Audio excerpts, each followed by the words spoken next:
Fala galera, está no ar pela CBN Campinas o Performa que Pode, o nosso bate-papo semanal sobre tecnologia, inovação e os bastidores de quem está moldando o futuro dos negócios. E a nossa convidada de hoje já foi listada entre as 10 principais CIOs pela Forbes Brasil e hoje lidera uma das maiores e mais complexas operações de tecnologia em uma empresa reconhecida globalmente. Roda a vinheta.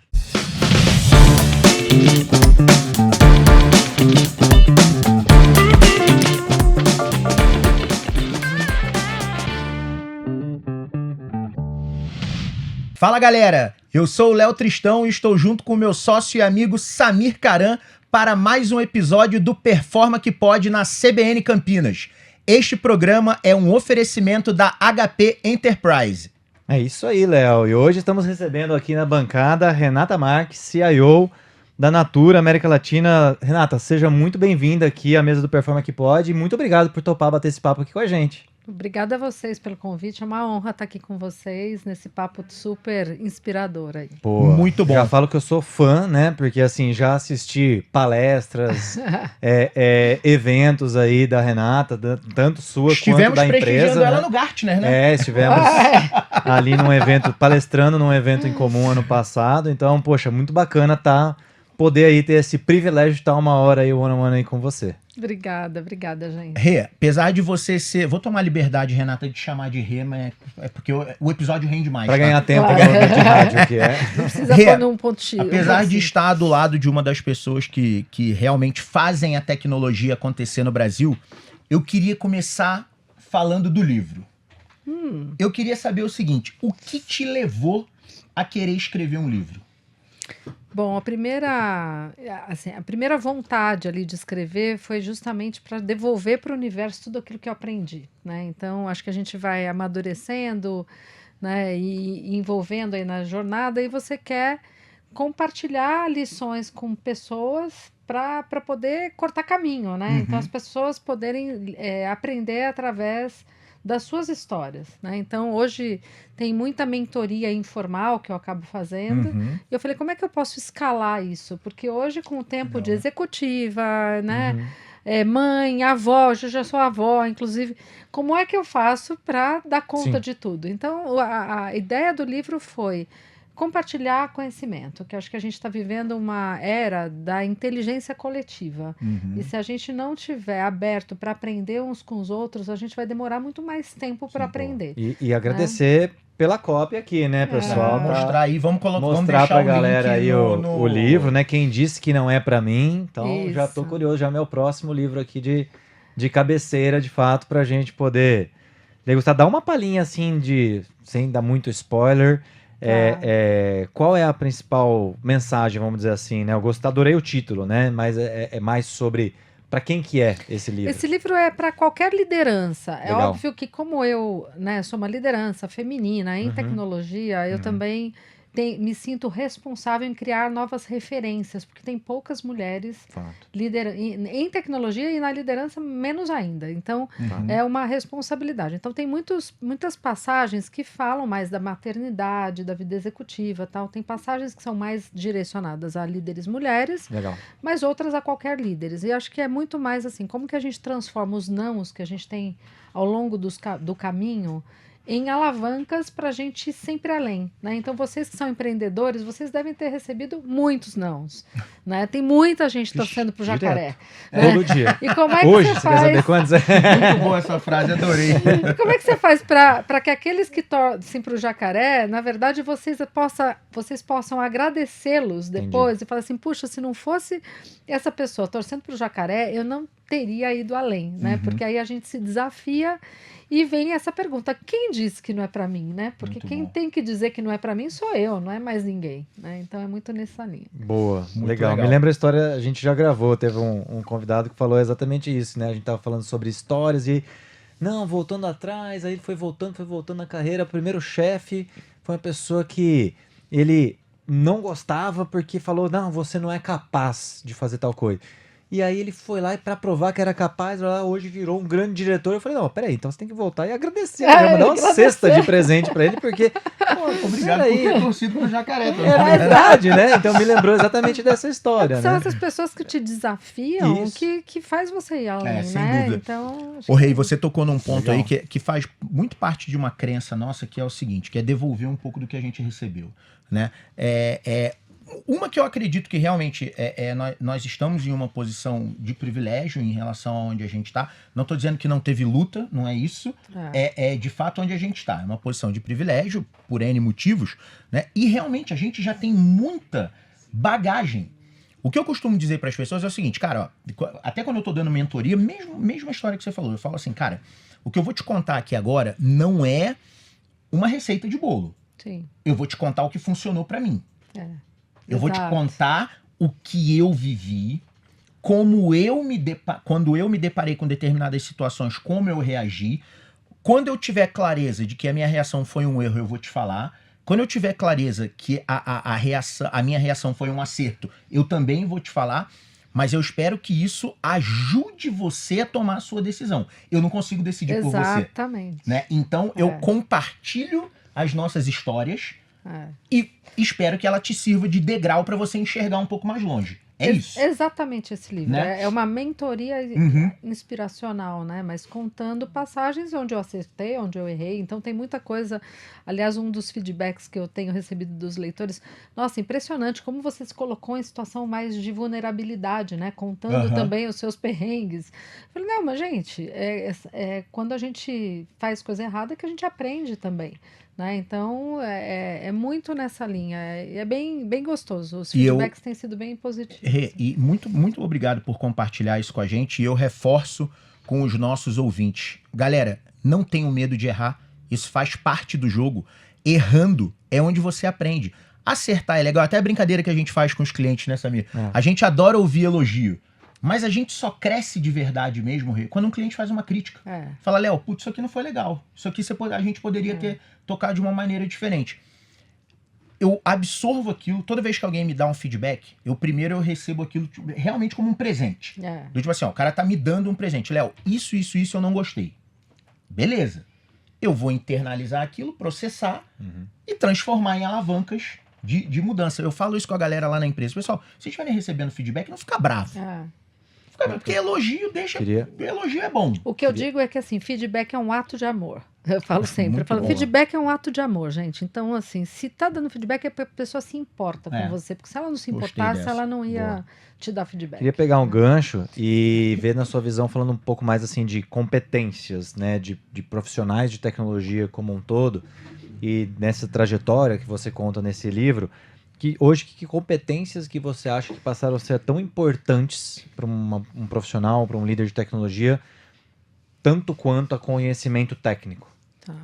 Bom, eu acho que as competências comportamentais, né? Então, primeiro, hoje, nesse mundo onde a tecnologia é muito disponível, barata, acessível e veloz, qual que é a competência que a gente tem que estar, assim, número 1?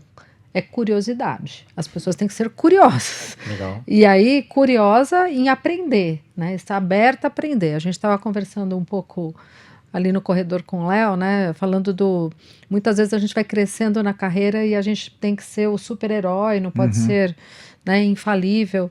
Na verdade, eu costumo dizer, e eu fiz algumas sessões, inclusive com executivos tal, da empresa, e eu costumo dizer o seguinte, gente, agora, daqui para frente, ninguém mais é guru, todo mundo é guri. Isso. Se a gente não se colocar no lugar de guri, a gente vai... A IA zerou, colocou todo mundo praticamente porque todo mundo vai ficar achando lá que é o rei da cocada, né? E na verdade tá todo mundo aprendendo, todo mundo, né? Tá todo mundo aprendendo, tudo é muito novo. Então eu acho que todo mundo tem que vestir essa sandália da humildade e aprender. Outro dia pediram pra gente numa cotação assim, eu quero um especialista nível júnior, pleno, sênior, especialista. O especialista tinha que ter, sei lá, 11, 10 anos a mais de conhecimento. E aí dentro eles estava lá, especialista de AI, machine, não sei o que. Eu falei assim, gente, peraí, como que o cara... A gente colocou, não tem como ter 11 anos de experiência, um negócio que surgiu há 3, 4. Exato. E aí a gente vem se deparando com isso de tempos em tempos, né? A mesma coisa quando... desenvolvimento móvel tava se A Apple acabou de lançar a tecnologia, você queria alguém sênior naquilo? Eu quero um cara sênior em SwiftUI, então, mas é que saiu ano passado, né? Isso. Então... E por isso que a competência mais importante é essa curiosidade e vontade de aprender. Vontade de aprender. Você tem vontade de aprender e é curioso, né? Ela vai ter todas as respostas, ela vai se desenvolver muito mais rápido do que qualquer um, né? Então, acho que esse é o principal skill. E aí depois acho que vem, né? Comunicação, óbvio, ainda mais na área, acho que de tecnologia, a gente tem que saber fazer o translation, né? A tradução ali entre problemas de negócio, solução, né? Sair do Tecnicês, do Bitbyte, para discutir negócio. Né? Então, eu também sempre falo com o time, a gente tem que ser obcecado pelo problema, né? Não pela tecnologia, porque senão a gente fica criando, né, um monte de distração, né? É laboratório para todo lado e a gente não impacta, não gera valor. Rê, na sua visão, como é que a gente concilia isso no dia a dia? Né? Porque vários dos nossos clientes trazem esse desafio. Pô, a gente quer criar um ambiente onde a pessoa pode experimentar, pode ser curiosa, pode errar, mas ao mesmo tempo a gente tem que entregar o resultado, os nossos KPIs, nossas metas, nossos projetos, nossas entregas. Como é que você acha que a gente pode, né, nas empresas, criar ambientes que permitam os profissionais ali experimentar, errar, que se sintam seguros para aprender, testar e errar? É uma ótima pergunta, porque sempre vem... acho que como tecnologia a gente é muito, né, binário, né? É preto e branco, né? Então você fala, não, se tem que entregar, depois vocês estão cobrando para ser criativo. Como assim? Aí eu não posso errar, não, mas então eu sempre falo, bom, errar, a gente tem que errar para poder aprender. Mas também não tem áreas que a gente não tem que ficar errando. Que não pode errar, sei lá, vai fazer um negócio no SAP que, gente, esse negócio é mais antigo que não dá para frente, entendeu? E você vai ficar... tudo bem, tem inovação também em cima de SAP, com AI, tem um monte de coisa. Mas, assim, a gente também tem que escolher onde que vai inovar. Business as usual, o sistema que vai emitir nota, vamos dizer assim, né? Cara, o sistema que vai emitir nota, gente, você vai impactar o business continuity, não é? Mas quando eu quero criar algo novo, eu quero experimentar algo novo, acho que a gente tem que estar sempre olhando, né, para hipóteses. Vamos experimentar algo novo, trazer hipóteses para a mesa, inclusive porque os modelos de negócio de todas as empresas podem estar fadados à morte, a riscos, em função de uma série de mudanças comportamentais da própria sociedade. Né? Então, a gente tem que, sim, criar hipóteses, testar, mas escolher bem onde vai fazer isso, né? E combinar esse jogo. Outra coisa às vezes, você também pode estar inovando num processo mais tradicional, porque você vai fazer diferente daquilo que você fazia. Então, inovação também não é tudo AI, blockchain, não é só inovação tecnológica. Às vezes você está inovando, simplificando. Né? Perfeito. Até eliminando, né, alguma coisa que não precisaria ser feita. Inovação não necessariamente passa por tecnologia de foguete. Aliás, muito pelo contrário, né? Inovação cada vez mais passa por simplificação. Né? E eu acho que essa é a palavra. Legal. Galera, vamos lá, vamos fazer uma pausa rápida. Segura aí que o papo continua logo após o intervalo. Valeu, galera! Performa que pode na CBN tem o oferecimento de HPE Unlock Ambition e Performa IT, o futuro hoje. Estamos de volta com Performa que pode na CBN Campinas, hoje com Renata Marques, CIO da Natura América Latina. Eu queria pegar um gancho aqui, Renata, na própria Natura, é uma empresa referência em sustentabilidade, né? Então não tem como a gente não fazer um cruzamento de tecnologia e sustentabilidade. Sim. Né? Na sua visão, se você puder compartilhar algum projeto que você tenha já desenvolvido, que tem essa pegada de sustentabilidade, tecnologia, será que são elementos que um contribui com o outro? Ou será que são opostos? É uma coisa ou outra? Hoje em dia o pessoal tem um pouco nessa visão de que tecnologia vem para poluir, desde revolução industrial, hoje consumo de energia, data centers. Qual é a sua visão que a gente pode fazer e como tecnologia pode apoiar a sustentabilidade, inclusive? Não, sem dúvida, tecnologia tem que andar com sustentabilidade, porque a tecnologia ela é uma alavanca que acelera diversos processos. Legal. Então, você usou o exemplo aí né, de regeneração na Natura, a gente até usa o nome regeneração para a Tá área bom. de Que sustentabilidade. legal. Por quê? Porque o planeta já não é mais sustentável, a gente tem que regenerar, Nossa, né? verdade. Bom Então ponto. já tem até essa tendência aí de mercado e tal. Entendi. Mas o que que a gente, por exemplo, eu vou dar um exemplo muito concreto, né? Há pouco tempo, o ano passado, a gente fez uma parceria com uma startup para mapear os bioingredientes, os bioativos da floresta amazônica, para poder usar nos produtos, entender impacto ambiental, entender também impacto social, falando de receita das comunidades, das cooperativas e tudo mais. O trabalho que foi feito de 60 mil hectares, né, que equivale a 100 mil campos de futebol, Eu adoro essas medidas de dimensão. Né? Não tenho a menor noção 100 disso. mil Ainda bem, campos de obrigado pelo futebol. campo de futebol. E para medir isso daí, seria um trabalho de mais ou menos 20 anos. E foram usados drones com AI Com IA. e foi medido, tudo isso foi mapeado em 6 meses. Né? E Uau. ainda engajando as famílias da região que aprenderam a usar drone. Então Legal. a gente também ajudou a digitalizar essas Que famílias, legal. a trazer isso daí. Uhum. Outro exemplo onde tecnologia recente, até fiz um post também recente no LinkedIn, foi uma parceria que eu fiz com a Vivo.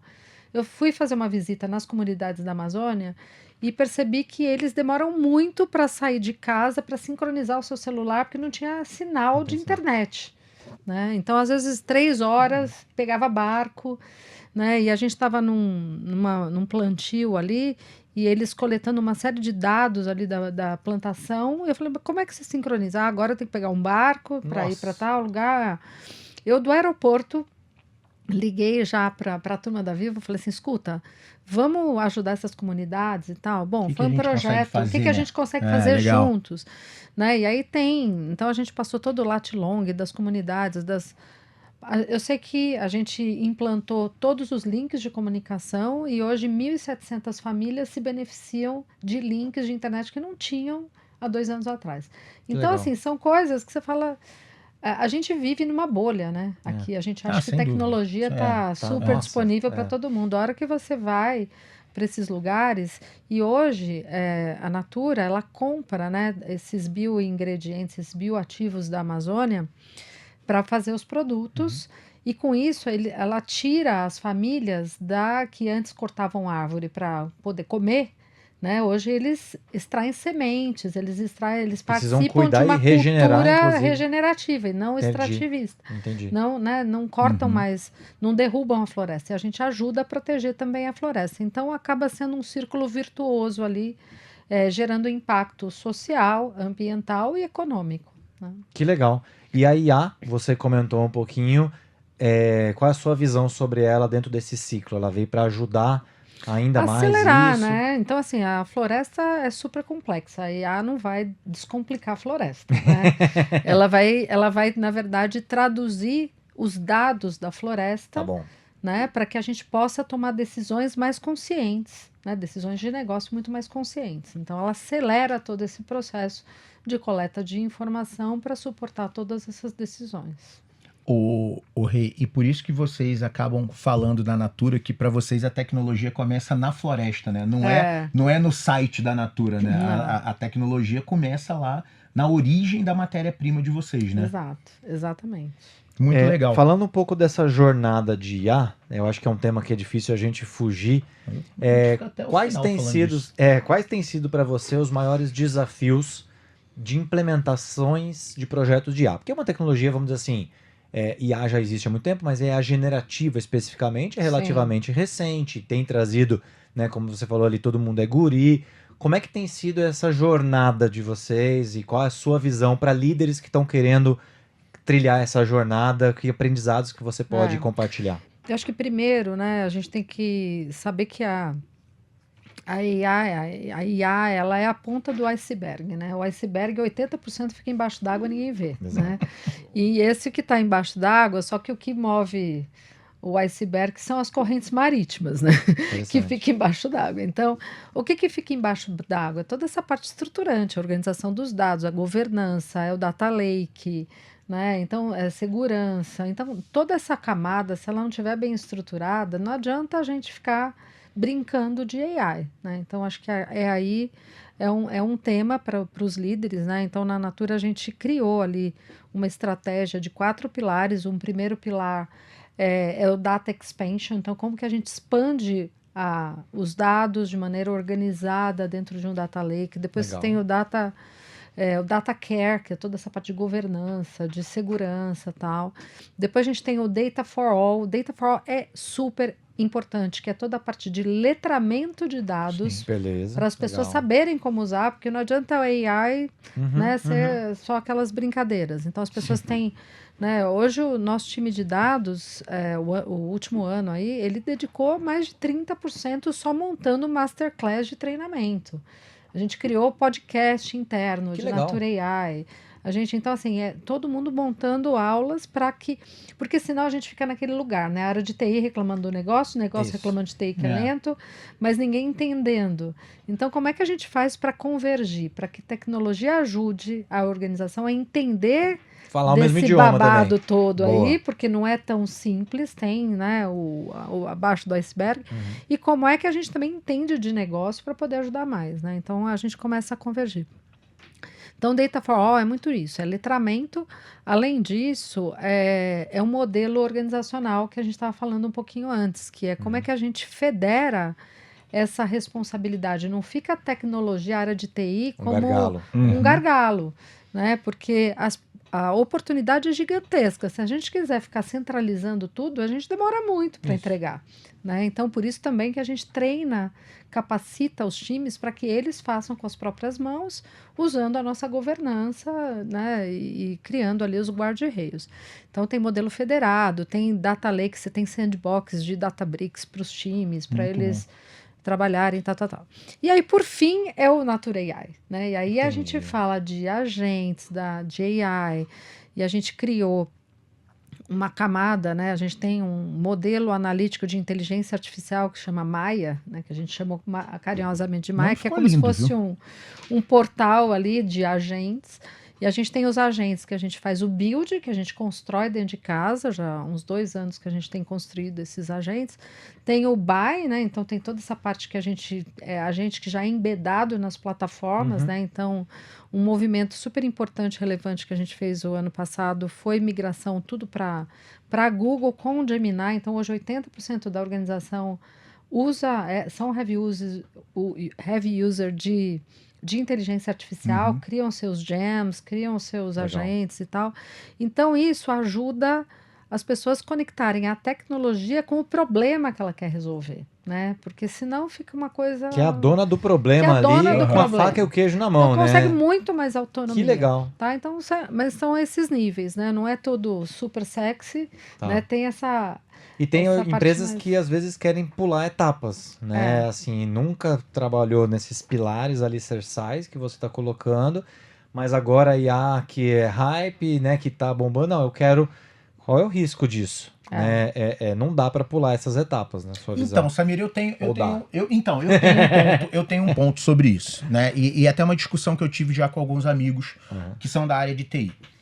Numa empresa igual a Natura, não dá. Exato. Tô falando de porte, complexidade, regulação, não dá.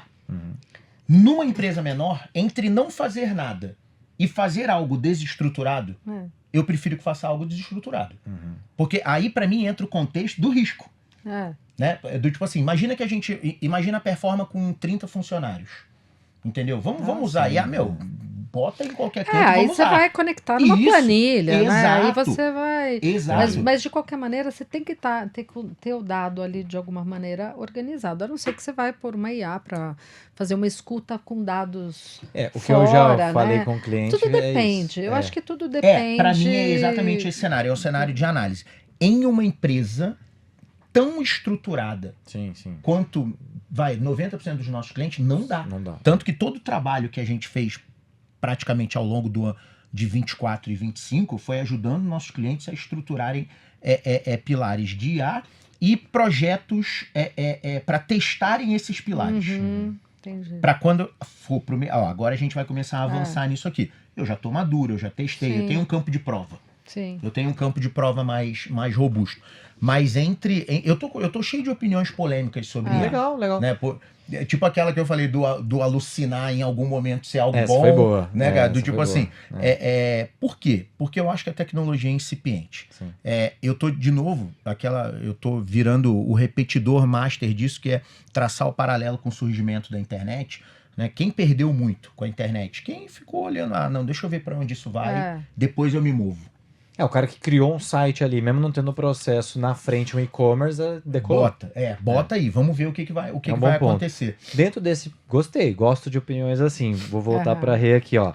A gente tem feito e visto, de fato, muitas empresas, talvez não tão bem estruturadas, mas fazendo testes. Vou fazer uma POC, um piloto numa área isolada, isso realmente acho que é algo hackathons e várias ideias. Como é que você vê esse processo? Como é que você recomenda, né, para esses líderes? Como é que eu decido ideias que devem ser testadas, escaladas ou descartadas? Sim. Eu recomendo assim, primeiro, sempre começar com o problema, né? Como a gente já falou. Então, escolhe lá 3, 4, 5 casos de uso de cases que vocês têm, que a empresa tem problema, ou de repente quer fazer um discovery de alguma coisa que ela nem sabe ainda qual é o problema. Boa. Isso parte dali. Aí, pode sim usar AI com dados fictícios, inclusive. Entendi. Né? Você usa dado Até ali com uma amostra fabricado, ali, uma até. amostra e tal.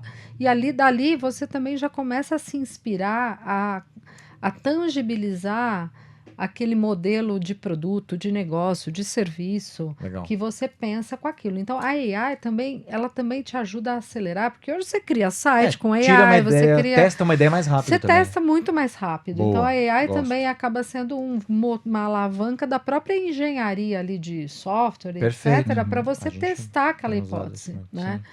Então, acho que tem esse lado que você, como o Léo comentou, não precisa estar tudo pronto para... Né, se eu estou testando uma hipótese, se eu estou fazendo um MVP... Isso, num ambiente controlado. Sabe, num ambiente controlado, vai... Dá para correr um risquinho maior. Porque, Ela é uma inclusive, ferramenta do porque próprio você não vai processo. escalar. Agora, Isso. uma coisa que eu acho que é assim, é um erro, eu vejo com várias empresas de mercado, conversando com pares e tal. Muitas vezes a gente fala, né, primeiro tem o experimento. Né? Depois você tem o MVP e depois você escala.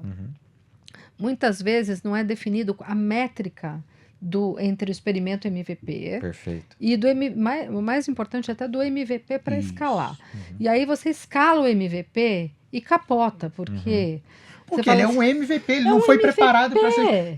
Né? Renato, a gente combinou isso, não é possível. O Léo bate muito nisso. É uma frase que eu falo, gente, preste atenção, MVP não escala. E se você faz um MVP para escalar, o que aconteceu? Você gastou muito tempo construindo ele, você demorou a testar a hipótese. Exato. Teste a hipótese de forma mais rápida e fala, galera, peraí, parece que parou de pé aqui, hein? Exato. Então tá bom. Então aí agora investe no isso MVP. vai virar um produto. Isso aqui vai virar produto. Ô Rê, e nesse contexto, como é que a gente cria espaço para inovar em áreas que historicamente operam muito sob pressão, sobre eficiência e principalmente sobre custo, né? A gente vive hoje sempre apertado, né, em todos os contextos, né, do mundo, no limite, né? Como é que você vê uma estratégia para as empresas criarem espaço para trazer essas inovações, esses testes? Bom, eu primeiro acredito que a escassez gera oportunidade para criar no novo.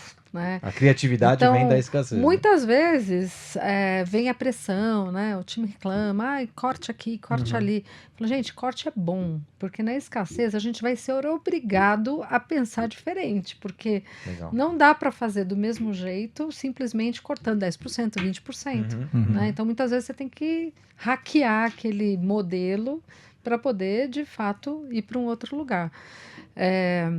Então, primeiro acho que é isso, né? A própria escassez gera inovação. Agora tem a inovação intencional, né? Que a gente quer inovar. Acho que o mercado todo está nessa vibe, principalmente de inteligência artificial, que você fala, meu Deus, a inteligência artificial pode ser um risco, pode ser uma oportunidade. Como é que eu inovo para poder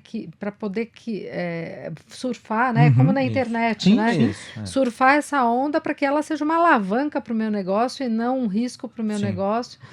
Né? Então tá todo mundo nessa ideia. E aí, para inovar, eu acho que a gente tem que sabe? Sair do futuro para o presente, Uhum. né? Então, Legal. começar pensando lá no futuro. O que que eu imagino, Boa né? Então, frase. trazer ali do... Futurologia, mano. Futurismo. o que que eu imagino ali acontecendo e tal. E aí, do futuro, você começa a voltar para o presente. E aí, Uhum. no presente, você fala, tá bom, para que eu chegue naquele futuro, Isso aí. quais são as hipóteses que eu tenho que testar? O que que eu tenho que fazer? E aí, criar espaço para isso. E acho que tem muito a ver com definir... De repente, a gente vê muito no Google, né? 10% do tempo dos Isso, alguma colaboradores, né? E aí Uhum. acho que cada empresa tem que definir. Tem empresa que escolhe reservar um time para ficar dedicado à inovação. Eu sou um pouco. Polêmico Eu sou. também, Eu acho que esse gente. assunto é polêmico. Para mim, Eu não inovação gosto. ele tem que ser. Responsabilidade da empresa inteira. É da empresa inteira. Exatamente, Para eu mim também é o acho. DNA que a gente tem que ter. Tem que ter o mindset de e inovação. inovar. Inovação né? é parte da cultura. Porque senão fica alguém na garagem lá Uhum. inovando, depois não E conecta tá na desconectado. nave mãe, Isso aí, entendeu? Porque isso aí. tá Também já falamos tá sobre fora. isso. Olha Legal. lá, o time de inovação lá. Inova lá, ó. Né? O cara fala, Inova lá, Né? Mas tem que ter, talvez o que tenha que ter é assim, alguém liderando, né, essas hipóteses, esses testes, para ter mais tempo dedicado, né, a fazer acontecer, mas engajando o restante da organização. Total. Se não engajar, porque vai falar, não, aquela pessoa ali não é do time de inovação. Mas aí começa a história de um monte de gente torcendo pro jacaré, você não ganha o engajamento que precisa ganhar para poder disruptar, às vezes, algum processo que você precisa mudar. Então, acho que quando você tem times multifuncionais, eu me lembro, até na época de Whirlpool, que eu trouxe... A gente estava, na época, fazendo aplicativo... Acho que era aplicativo, não sei se era de assinatura de água, de filtro de água, acho que era isso. Ou era da Biblend, um dos dois. Blend é maravilhosa. É. Aquilo é um bem legal. absurdo de bom. E o que que eu fiz? Eu coloquei um monte de gente na sala, mas eu trouxe gente do jurídico, gente de RH, Bom. gente de tecnologia, gente de finanças. E a gente ficou fazendo prototype on paper. Na época, né, aqueles aplicativos, na época não tinha Lovable. Sim. Nem Figma tinha. Não tinha Figma, Lovable. Então eu ficava fazendo o prototype on paper. O que gerava? Era um monte de ideia, todo mundo ali criando, né, ideias que, se fosse só área de TI com a área de negócio, desse negócio, a gente ia pensar mais do mesmo. Isso. Né? Aí você traz alguém do jurídico, que também é consumidor, que Legal. tem uma experiência com outro produto e traz para a mesa. Nossa, foi um dos workshops mais ricos que a gente fez, porque era muito multifuncional. E depois, na hora de implantar, fica mais fácil, porque daí o time do jurídico vai se sentir parte. Parte da solução, O time Eu falo muito né? isso, Então né? é muito legal. Acho que isso E essa é questão eu vou fazer aqui publicamente uma defesa da área jurídica das empresas, porque eu sofri muito com a área jurídica, né? Quando a gente começou a empreender, então a maior parte das vezes qual era a primeira barreira que a gente esbarrava numa época que não existia startup? Era o jurídico. Era o cadastro do Isso, cadastro. porque precisa aí o balanço, precisa... Exatamente isso, 3 balanços. E uma vez, né, eu fiquei super frustrado com isso, né, e aí eu fui conversar na verdade foi o diretor jurídico de um cliente, me chamou para conversar, um dos primeiros clientes da Performa e que é cliente nosso até hoje. Ele me chamou para conversar. Ele falou assim, bicho, sabe por que eu falo tanto não? Ele falou, sabe, eu tô aqui para garantir a continuidade do negócio. Sim. Eu sou pago para garantir que a empresa não corra risco. Tem zero ou corra risco, 1.1 o menor risco. risco possível para beneficiar todas essas famílias aqui que você está vendo trabalhando. Ele acabou com o meu argumento. É lógico. Falei, ele tá certo. Cada um tem eu passei papel, a ver né? o jurídico de outra maneira. E hoje o jurídico da Performa faz o quê?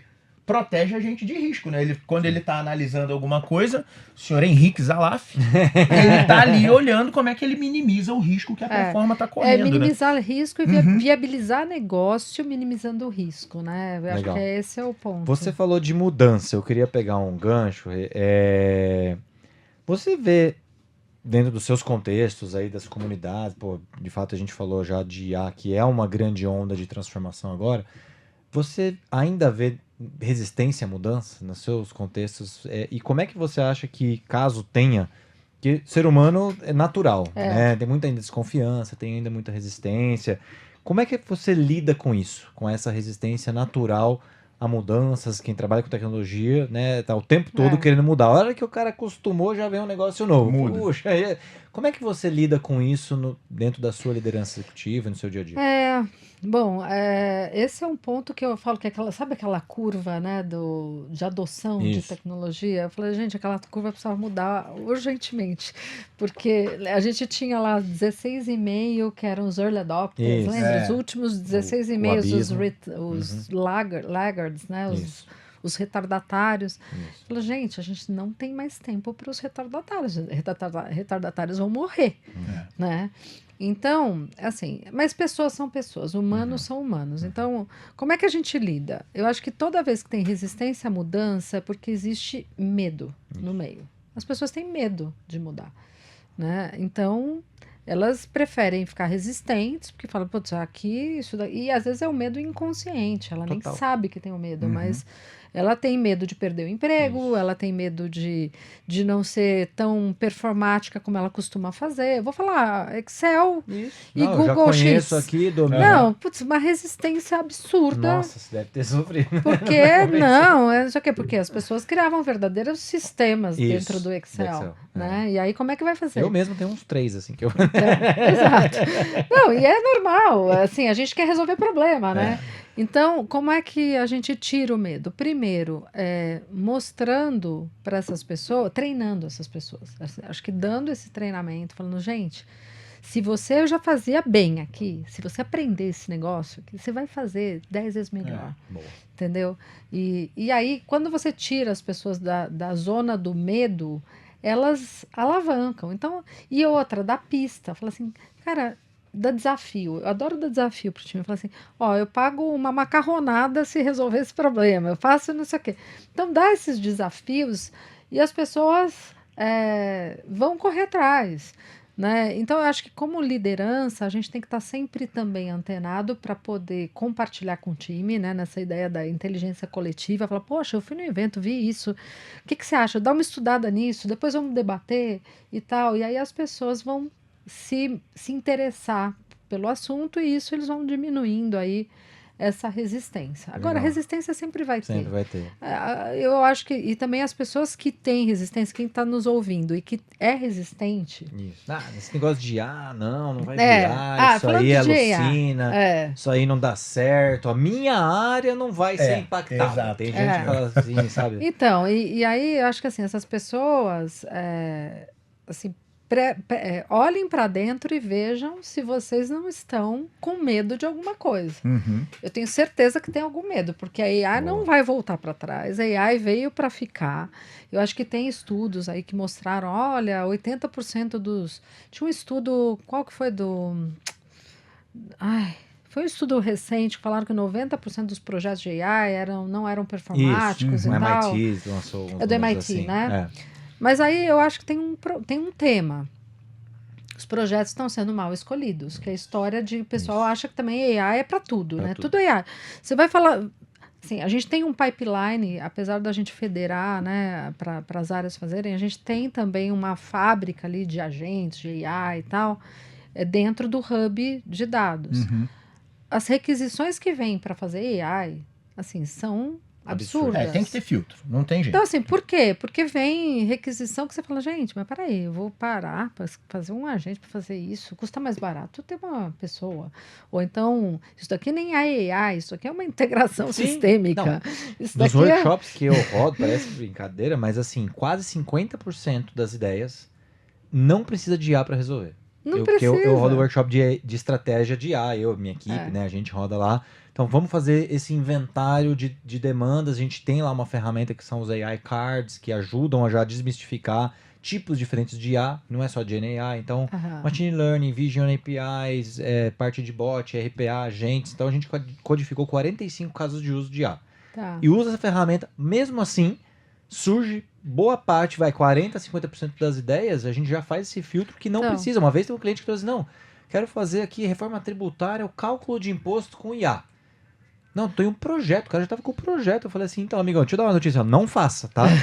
Porque, assim, se você errar 1 centavo, o governo te multa. Então, você não pode ter A coisa mais probabilidade. determinística super possível é cálculo de determinístico, imposto. esquece, mano, tá maluco? Isso aqui é um algoritmo totalmente escrito na lei, você tem que seguir aquela receita de bolo. Sim. Então, realmente, concordo contigo. O pessoal quer usar em tudo e é por isso que E aí, falha. por isso que o estudo mostra que não é performático. Então, assim, agora a gente fez um estudo aí, toda essa parte de analytics, AI, GenAI, para cada R$1 investido na empresa, a gente retornou 5. Que legal. Então, Já isso mensurado, é que mensurado. Então, isso é outra coisa. Qualquer case que a gente vai fazer, a gente tem que fazer e tem que mensurar o resultado. Né? E desistir logo. Então, assim, se tem um negócio que foi criado Rê. e que não está trazendo resultado, gente, descomissiona. A gente estava falando também antes disso. Sim. Nessa velocidade que a tecnologia vem, a gente está sendo mestre em empilhar um monte de coisa. E a hora que quanto mais você empilha, mais complexidade você cria no seu landscape. Então, a gente tem que ter, sim, no nosso roadmap, na estratégia de tecnologia, o descomissionamento de sistemas. Sem dúvida. Porque se você é que nem conduíte, eu falo que nem conduíte lá de cabo de TV a cabo. Aí coloca, contrata a net, é claro, agora não sei o que. Não passa Aí mais chega nada. uma hora, cara, Não não passa mais mais, nada. Então, ou você Meu limpa esse condomínio negócio. tá assim, o vizinho que contrata, Ou eles então cortam quebra o a outro. parede Quebra e a refaz parede, tudo. E aí o custo exato. é imenso. Meu condomínio tá assim, o vizinho contrata a internet e aí tem que ver quem que vai desligar. Aí tem que o cara vai lá, corta o fio, ele corta. O cara que tem o trabalho dele, ele vai lá, arranca um. É. Aí o outro abre o chamado, pô, a minha caiu. Ah, não, tá bom. Aí vai lá, abre o chamado, corta e... Por isso que tem que medir. Não passa Então, mais nada, mede. não foi feito. E se a gente não está trazendo valor, ou esse AI não está trazendo valor, gente, tem assim, outra coisa que é super importante. A AI, ela não tem vida própria, tem que ter alguém para cuidar. Né? Eu falo, tem que ter alguém para dar. É um produto, né? Então, como produto, tem que ter alguém para dar de comer, de beber, né? Que senão o negócio vai ficando obsoleto, vulnerável, pode ter problema de segurança. Então, tem uma série de coisas. Eu gostei, né? Tava no meu radar aqui que a gente fala muito sobre governança, né? Você tem então essa visão, vocês têm alguma prática diferente de governança dos projetos de IA, diferente da governança dos projetos tradicionais? Na minha visão, eu vejo assim, um projeto tradicional. Eu vou lá, gestão de projeto, escopo, custo, prazo, implemento, vou fazer um aplicativo, sei lá, vou fazer algo que já sei mais ou menos onde eu vou chegar. Tudo bem, tem os ciclos ágeis, tem o Scrum, tudo isso, mas eu já tenho, né, uma ideia do que fazer, isso feito, vai funcionar, beleza, entrego. Projeto de IA, primeiro que assim, muitas vezes você não sabe se a IA vai performar ou não, até você tá com ela rodando, de fazer uma POC, alguma coisa assim, mas mesmo depois que você entrega, por exemplo, hoje um sistema de emitir nota fiscal, calcula imposto, se ele tá lá funcionando, testou, se ninguém mexer nele, ele vai continuar funcionando até né, que mude a lei, alguma coisa. Um projeto de IA, eu falo isso, pode ser que hoje ele esteja funcionando, nossa, que legal, respondeu bem, faz uma pergunta, ele interage, mas se ninguém mexer nele, talvez daqui a um tempo ele pode perder performance. Ali ele vai perder, né? Exato. Então eu tenho essa visão de que a governança de produtos de IA ela também precisa ser diferente da governança de produtos estáticos, né?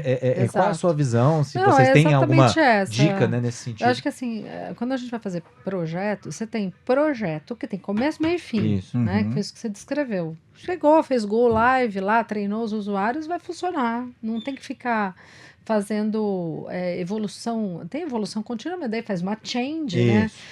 Aquele modelo mais tradicional.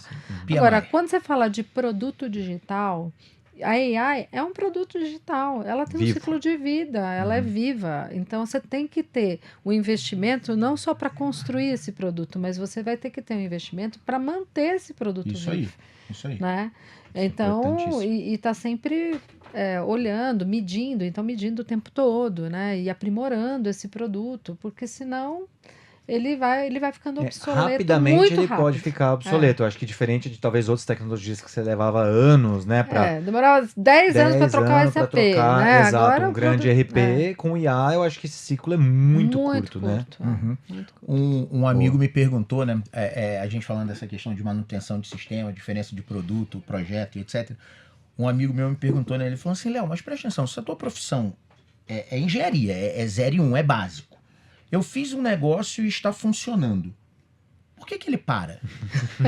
A pergunta dele foi muito objetiva, assim, médico. Imagina, um médico falando assim, cara, mas eu desenvolvi o sistema, não mudou, ninguém mexeu e o meu sistema parou. Cara, eu fiquei pensando, cara, como é que eu vou explicar isso pra ele? Sabe onde eu fui buscar inspiração? Entropia. Eu falei, cara, não tem jeito. Eu falei, ó, tu é entropia. O que acontece? Eu falei pra ele, olha só, você foi lá e arrumou seu quarto. Você arrumou a sala da sua casa, você arrumou a cozinha da sua casa. Ela tá um brinco. Fica uma semana sem fazer nada na cozinha pra você ver o que vai acontecer. Ou eu falei pra ele, o seu forno não é autolimpante? Se os filhos estiver de férias, não precisa esperar uma semana não, viu? Se os filhos de férias, acho que meio período já dá um caso. Essa questão da entropia, ela pra mim explica, obviamente, como na própria química e na física, como funciona a entropia, alguns sistemas são mais e outros menos. Interessante. Mas legal a analogia. a entropia vai acontecer. Então você precisa, mesmo o teu projeto que teve início, meio e fim, a gente tem lá uma sustentaçãozinha que você sabe, puta, de tempo em tempo eu tenho que dar uma manutenção no banco, eu tenho que... os dados estão mudando, né, Léo? Eu acho que dados o alimento da IA, como a Rê falou, são os dados. E era onde eu ia chegar. Físico, né? Esses E aí dias eu ia chegar nos dados. Do que a IA vive? Informação. De dados. De dados. Né? Que é dinâmico, né? Exato. É um dinamismo muito grande, e aí quando o conjunto de dados muda, talvez as análises que você tem acesso também devam mudar. Pode ter mudado alguma coisa em algum outro sistema que começou a cuspir um dado diferente e aquele sistema começa a responder diferente, tem muita coisa. Eu acho que hoje o que a gente está buscando nas empresas é justamente equilibrar esse melhor mix entre consumo de dados e consumo financeiro. Porque se eu tivesse, vamos supor, dinheiro infinito, eu tenho infinitas análises para fazer.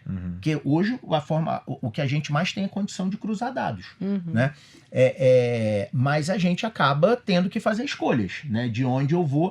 E aí, quando você fala para mim, e eu acho que aí a gente está falando de escolhas, né? Quando você fala assim, Léo, a gente fez um apanhado, isso é muito legal, de que para cada real que a gente investiu, a gente retornou 5. Essa análise para mim é perfeita, porque pode ter ali no meio um projeto que eu investi R$1 e retornou 0, e pode ter um projeto que eu investi R$1 e retornou 10. Eu aprendi de um lado e ganhei o dobro do outro. Se eu tô positivo na soma, cara, os meus projetos de IA foram um sucesso. Agora, e o custo que eu ainda não consigo mensurar, que eu tenho por estar na vanguarda? De estar conseguindo tracionar várias iniciativas de IA que botam minha empresa na frente do meu concorrente. Os inovadores que lideram. Exato. É aquela história. Eu não preciso correr mais que o leão, né? Eu preciso correr mais que o cara que tá na selva comigo. É o valor da competitividade, né? Você tá gerando valor para ser muito mais competitivo, porque você tá saindo na frente. E isso a gente ainda, na real, eu acho que a gente ainda não aprendeu a medir isso de forma eficiente. Eu não tô falando de IA, não. Eu tô falando, imagina, vamos voltar na época que surgiu. Tudo bem, empresa fala de inovação desde sempre. A gente fala de contabilidade da inovação. Isso. Tem uma metodologia, até te perguntar se esses 4 de saldo, como é que vocês reinvestem isso? É permitido, vamos dizer assim, pô, eu fiz um projeto de 1, retornou 5. Se é foco, é um pouquinho. Né? Não, tudo bem, mas vamos dividir meio a meio, né? 2 vai pro lucro, 2 eu posso reinvestir. Esse é um pouco do meu pitch, que eu falo, gente, vamos fazer projetos auto-funding. Auto-funding, mas assim, porque não eu já vi essa teoria, é uma teoria. Porque... Acho que Eric Rice, inclusive, né, tem um livro que fala um pouco do Lean Startup, no último livro dele ele fala um pouco sobre isso, né? Sobre contabilidade de inovação. Como que a gente pode criar projetos self-funding, você vê isso acontecendo na prática? Eu acho mais que assim, difícil, muitas vezes teoria? tem essa limitação, né, de budget, e eu sempre falo, tá bom, o budget é limitado, não existe dinheiro novo. Às vezes até parece uma ideia nova e você fala, não tem dinheiro novo. Isso. Como é que a gente gera dinheiro para poder pagar isso? Isso. Né? E aí tem sim projetos que acontecem isso e a gente negocia pontualmente, mas Legal.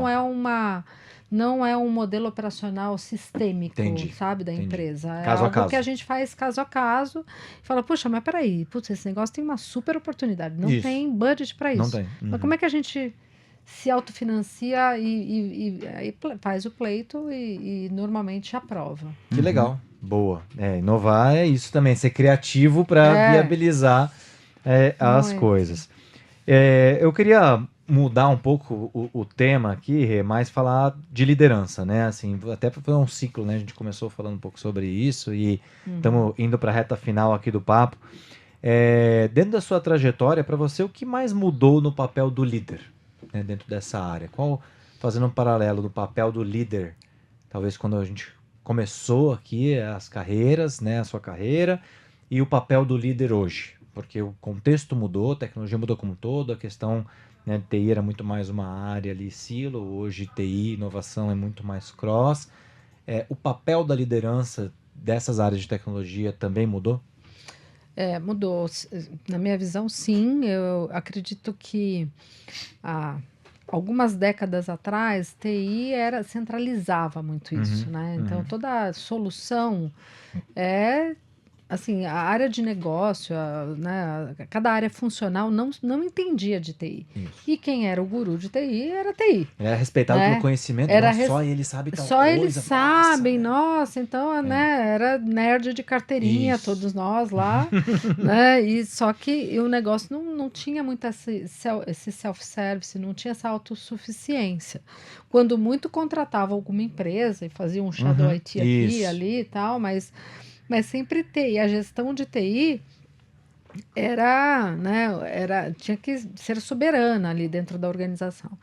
Hoje, eu não acredito nisso, eu acredito em TI muito mais federado, né? Então, o papel do líder de TI é um papel muito mais de articular, de influenciar, de treinar, de letrar, de trazer inovação, de trazer ideias, né, de incentivar o time, engajar o time para que o time seja criativo também. E também doutrinar o time nesse sentido mais OLX, desapega. Né? Porque se o time. Sua frase. Se o time fica muito ali, olha aqui, olha, eles estão fazendo assim. Que bom, se eles estão fazendo é porque a gente não fez. Então vai lá e ajuda a fazer direito. Né? Então, eu acho que a gente tem que estar muito com essa mentalidade de negócio, porque no final das contas, não é se é TI que vai fazer, se é o negócio que vai fazer, mas que valor que eu estou trazendo para aquele negócio como um todo. Se eu estou trazendo valor, não importa se sou eu que estou fazendo ou fulano ou ciclano, só que eu tenho que fazer do jeito certo, né? Porque se eu também, vai trazer valor, sei lá, a área de marketing está fazendo alguma coisa, entende que vai trazer valor, e eu estou vendo que vai gerar um super risco para a empresa. Cara, não é por aí que vem cá, vamos fazer junto, né? A gente vai te ajudar. Então, acho que é esse papel mais desprendido desse poder de ser o soberano, né? E mais educador, mais mentor. Conciliador ali também, conectar, né? Eu vejo muito aí como fazer pontes hoje, integrar e fazer essas pontes, né? Que tem sempre dois lados, né? Tem a área de negócio e tem a área técnica. E se tem uma área que tem uma vantagem competitiva dentro da empresa, a área de tecnologia, porque a gente consegue ver o processo fim a fim. Nossa, você vê o processo lá desde o desenvolvimento de produto, manufatura, logística, comercial, todos os canais, e-commerce, venda direta. Isso eu acho sacanagem, né? A gente fala às vezes assim, até uma vantagem competitiva que a gente tem. É um unfair advantage, né? Exato, obrigado, unfair advantage. Porque eu tava uma vez num cliente, cara, a gente tem, né, cabelo branco e falta de, no meu caso aqui. Então já o André não vai ter cabelo branco. O André não tem cabelo nenhum, que é o nosso sócio, né? Pô, já tocamos um projeto de tudo que é assunto, fiscal, logística, tributário, e-commerce, RH, enfim. Eu tava num cliente e aí a gente tava começando a falar, etc. Não, pô, porque aqui é logística, não, frete, aqui é CIF, é FOB, não sei o que, qual é o Incoterm, não, mas o outro assunto aí a gente consegue navegar entre vários assuntos. Ele falou, escuta, mas você já trabalhou com isso? Eu falei assim, não, eu sou de TI. De TI. Mas por ter realmente tido essa experiência, e talvez alguém, por exemplo, do jurídico, ele, cara, fala com uma profundidade da área dele. Sim. Mas vai falar de marketing com ele? Não. Putz, aí já não é comigo. Vai falar de métrica pirata. Por isso que eu amo essa nossa área. Não, eu sou. É injusto, por isso que eu falo assim, é injusto, porque eu vejo muito esse papel. A gente consegue falar com quase todas as áreas da É. empresa. Eu E tem tenho- poucas áreas que conseguem fazer isso. Eu tenho né? Verdade. falado para todo mundo que eu converso recentemente. É uma frase muito comum que a gente ouve, que é o seguinte, né? Que é o seguinte: o pessoal fala, gente, no futuro, toda empresa vai ser uma empresa de tecnologia Sim. já teve que essa- faz algo, essa massa. né? É. Então, e o que eu tô falando para todo mundo é o seguinte: vocês sabem por que isso vai acontecer? Porque no presente, todo mundo já é um profissional de tecnologia. É verdade. Então não adianta lutar contra. Você já é um cara de tecnologia. É. Você tem tecnologia à sua disposição, você usa tecnologia no dia a dia. Se eu tirar a internet de você 24 horas, você vai trabalha arrancar o mais, cabelo. né? Se eu tirar seu celular, então tá arriscado você sair de casa tendo crise Nomofobia, nervosa. né? Exato. Nomofobia. Nomofobia, exatamente, né? Então, todo mundo já é um profissional de tecnologia. Abraça isso. É. Abraça e explora, porque o mundo é muito grande. É. Hoje, do tipo assim, tudo bem, o cara não entende nada de frete, de logística. O cara não entende nada de logística e vai participar de uma reunião. Não tem por que ele chegar como folha em branco. É. Tem tanta fonte de pesquisa disponível, tanto lugar que ele pode recorrer Total. para coletar o mínimo de informações. Sabe, quando alguém fala CIF, ele não sabe o que é. Não é o a de Isso, limpeza. Isso, não é o... Mas se ele com S. for, mas Não se é com ele S de for sapo. curioso, ele vai lá e pergunta, né? Eu falei outro dia com Boa, uma pessoa voltou a que eu tava... curiosidade. Boa. Tinha uma pessoa que eu tava mentorando sobre entrevista e tal, e eu fui simulando, eu falei, no meio da entrevista, eu falei, qual o preço do litro da gasolina? Não sei. Eu falei, não, a resposta é errada. É, a resposta é Como? ela. Você não sabe? Você não tem o celular aí? Pesquisa e me fala qual o preço. 5,50. Pronto, acabou. Não tem... Sério que você não pode de cor, mas É, consulta em 2 minutos. Hoje não tem... A gente tem tanta informação disponível que não tem como você entrar como folha em branco em algum lugar. Total. Por mais que não seja uma área de domínio. É óbvio, eu vou para uma consulta médica. Eu pego meus resultados de exame, não façam isso, pelo amor de Deus.